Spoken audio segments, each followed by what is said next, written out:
PTA फुडें सरून सांगता की मराठी मिडियम जो प्रायमरीक चालू आसा ते बंद करचे, कित्याक जर जॉब क्रायसिस फुडें जातलो न्ही, जॉबूच जर मेळचो ना भुरग्यांक मराठी शिकून, जाल्यार मराठी कित्याक शिकपाक जाय? हेजे कॉन्सिक्वन्सीस कितें जाता सांगता तुमकां कौशल?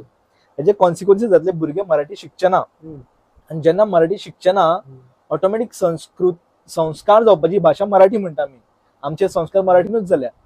सो संस्कार जावपाची भाशा मराठी बंद जातली. लोक जे श्लोक म्हणटा, अभंग म्हणटा, आरत्यो म्हणटा, ऑटोमॅटीक हो इंटरेस्ट आमी जरी म्हटले की मराठी राजभाषा जावं ना जावं, हे सगळें चालूच उरतलें, नो डाऊट चालू उरतलो, पण त्याचं प्रमाण कमी जातलो, भुरग्यांचो इंटरेस्ट मराठी कडेन कमी जातलो, वाचन कमी जातले, रिडिंग कमी जातले, रायटिंग कमी जातले. जे आमी आतां विविध लेखक पळयता जे मराठींतल्यान नवे युवक बरे बरे भायर सरता, कवी भायर सरता, ते कमी जातले. आनी जेका जॉब जर एक फॅक्टर धरलो आमी, जॉब मेळना जाल्यार शिकपाक जाय, कित्याक हो जो मायंडसेट युवा मदीं क्रिएट जाता तो हळू मराठी ग्रॅज्युएट्स कितले जाण आसा ते बेकार उरतले, ते जॉबलेस उरतले. जर असो हो स्टेप घेवपाक लागलो सरकार, मराठी कच्चीकरण करपाचे एक एक स्टेप घेत आसा सरकार, म्हाका खबर ना की सरकाराच्या तकलेर कोण बसला म्हणून.